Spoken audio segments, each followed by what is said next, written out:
Okay, guys, this is going to be my review of Back to the Future Part 2. Back to the Future Part 2 is a great, entertaining, funny film throughout. I love how they can mix what is seemingly, if I described Back to the Future Part 2 to you, to anyone who hasn't seen it, as complicated. Oh, yeah, it's about they go to 2015 and then, 8-year-old Biff goes to the 50s and gives a sports almanac to this guy, and then to his younger self who becomes a whole empire, and then Marty, who's in 2015, goes back to 20, or 1995, and then figures out a whole messed up future, then goes to, a new Biff who's more famous, which is an alternate timeline, who goes back to the 50s to fix this and that, and then and then Doc gets sent back to 19 or 1885, and yada yada yada. It might sound complicated on the surface, because yes, on the surface it is pretty complicated. But when you start to really understand, kind of some of the complexities of the story and the way just Robert Zemeckis brings it to life, you realize it's not that complicated when you watch the film, because the way the story is told, they don't linger on one story part, and there's a lot of different subplots, but they all tie in together. You know what I mean? They all tie into what makes the story tick, and what gives the plot part of it is this idea of, because Jennifer's with them, they need to solve the future, because she needs to it's also to save their relationship and stuff. And so I think you really get that this plot really is like, it's not really world saving, but it kind of is. And that's something you kind of feel with this film is, it's like, it's not on a high scale, but the events can lead, because it's a film that, what's unique about films that deal with time travel, it's something where it's not on a big scale, but you see that it can lead to something on a big scale.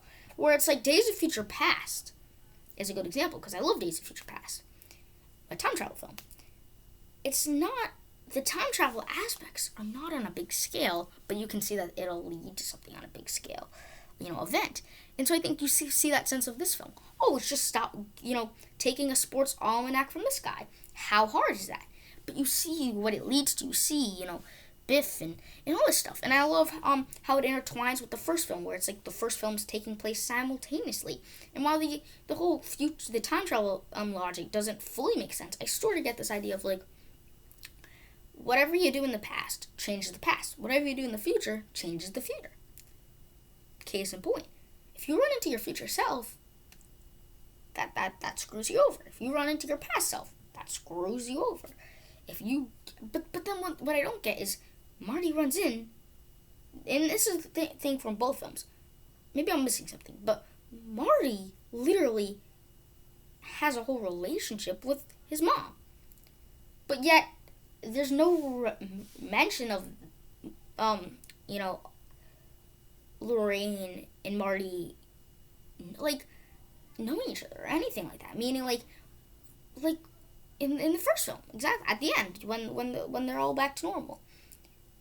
Does everybody just forget, or does everybody have like a secret? Does George McFly know about all that? Like, that's what I always didn't get about all that. Is it's like, what? I don't get that logic of, you can go back in time, literally kiss your mother, but yet in 1985, that present day at the time, she doesn't remember you or remember their relationship, or I never got that. So it's like, maybe the point is that if you change the future and then go back in the future, go back to your present time, at that time, it's as if you never left. But I never got that. But you don't overcomplicate it. Don't overthink it or anything. But that did present some weird things, where it's like,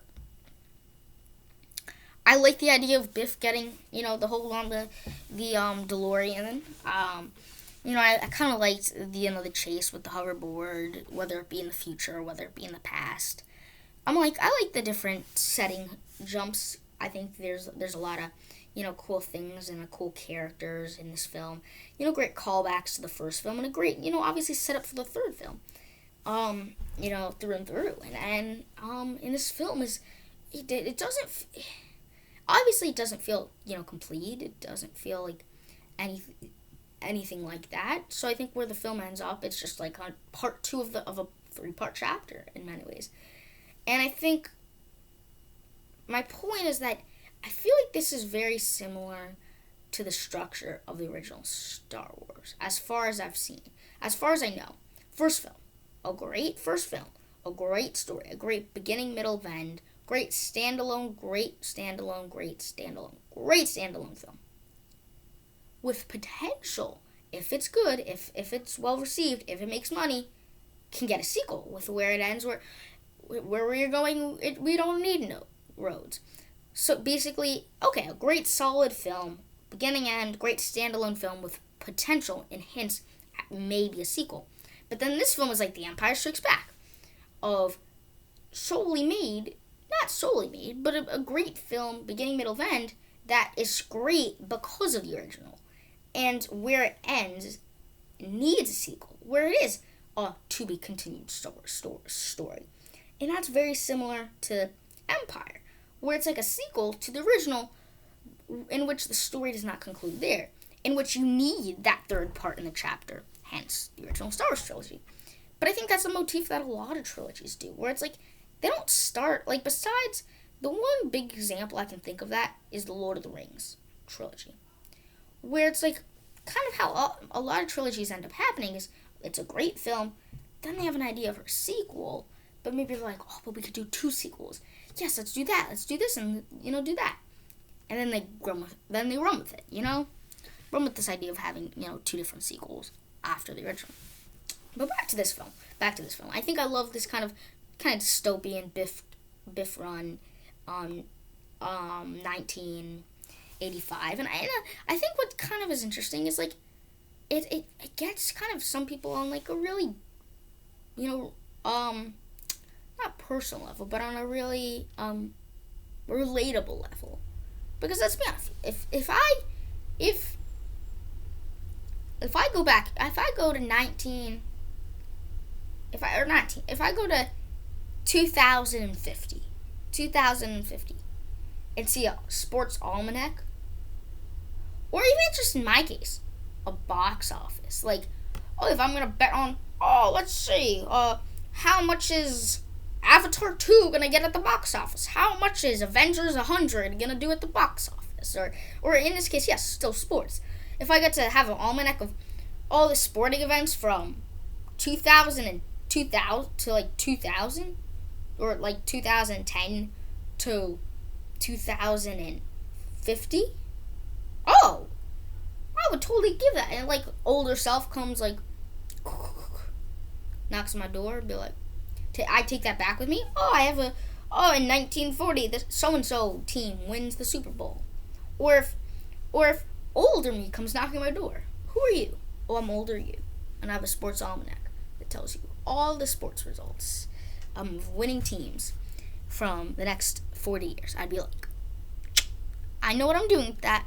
So it's a relatable story where it's like you can understand these character flaws and you don't really blame Biff at all, because it's what anybody else would do. If I have any information about the future that I can bet on, or that I can make me look like a genius without, because like the thing is where Biff is kind of set up is nobody's gonna believe him about, like, it might just be a mere conspiracy theory, like one YouTuber, like if there was YouTube in the 80s. Like a news article, maybe like one random bozo at the New York Times, like, I want to write an article about a conspiracy theory I have about Biff, older Biff. Someone gave him a sports almanac from the future. What? Nobody's gonna believe it. So the ultimate truth is he's just the luckiest guy ever, and you can run with that, because I guarantee you, there was probably tons of upsets in that time, tons of close calls, tons of all that stuff. That even in just one game, you can win a shit ton of money. Cause you know, what if in movie box offices, I give myself 2017 self, Justice League flop, or not Justice League flops, but Justice League doesn't make $1 billion, and I bet on it. And everybody bets, Justice League is gonna make $1 billion, $2 billion, and I'm like, it's not gonna do that good. Or maybe I bet on just world events, or don't bet on that, but bet on obviously don't bet on box office either. But I'm just saying a hypothetical question in a hypothetical world, because let's be honest, as far as this world is concerned, time travel is not a thing. But yeah, we're getting into crazy stuff that has nothing to do with this film. Point is, this film sparks so many different conversations. This is just proof of that. But I love the stuff with, George getting killed, and you really see the stakes, and the stakes are, surprisingly high in this film. Saving his father, saving Jennifer and Einstein, saving his son from getting arrested, and, making sure Biff doesn't turn this world into a shit show, and all this stuff. So yeah, I really like this film. A lot. I still don't know if I'd say it's better than the first Back to the Future. I really like the first Back to the Future. Again, I love the time travel aspects, logical or not. Doesn't matter. It's time travel. It's the DeLorean. It's Doc Brown. The one big glaring thing about the time travel logic is the idea of Marty kissed his mom. Literally met his mom, met his father, met Biff. Because it's like, picture this. Picture I went back to the 80s. Met my mom. Met my dad. But then I got birth and they're like, oh shoot, you look exactly like someone I, met in the 80s. Who do I busted? Or something. I don't know. That was the logic that didn't make sense to me. Would be this idea of how does that work out? Because you got Marty, who goes back in time, legitimately even kisses his mother, but yet they act as if the time travel logic is if you go back in time, then go back out of time, even as long as no key events get changed and you go back out of time, it's as if you never went back in time. Is that the point? But yet, key events did change. Their whole life story changed.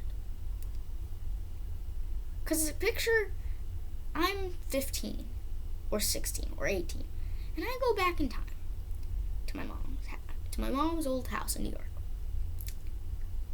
But then I come back into this time. I come back to my house, and I change the future. I did, or change the past. Yeah, change the past and the future. Because if you change the past, it also will change the future. I go back, present. Wouldn't my mom and dad have a whole history of, they know who I am? Not only did they see me get birthed to this world and grow up, but they met me 40 years ago or something like that. I don't know. That felt weird to me, but I don't see a lot of people talk about those complaints because they overlook it. They're just like, oh yeah, it's time travel logic. It's about the film, not the logic, I guess. I don't know. Because certain things in films you can overlook and certain things you can't. I can overlook that. Just okay. They just don't remember. But I guess it's hard to overlook because that's such a glaring thing. You legitimately meet your parents, and that's a key part of the story. That's part of the premise. Go back in your time and interact with your parents. But yet there's your parents don't really remember you or something. I mean, at least that's the implied thing. But yeah, I really enjoy these films. Back to the Future 2. While I'm not 100% sure I like it better than the first one, I don't know, I still really like it. I think there's a lot of highlights. I love moments. I love, how towards the end, the last act of how he's kind of, and there's very 3 clear acts. You got the future, the alternate present, and then the past. And then Biff, older Biff sends it all in motion, and the GIF, and then the whole stuff with Biff running the whole world and him trying to chase after Marty and all that stuff. It's great. And then him going after this sports almanac. Great stuff. I really enjoyed this film. I really did. Not a 10 out of 10 film. Probably like an 8 out of 10. Not 8, 7.5. I like this film a lot. I really do. Stay tuned for videos coming at you.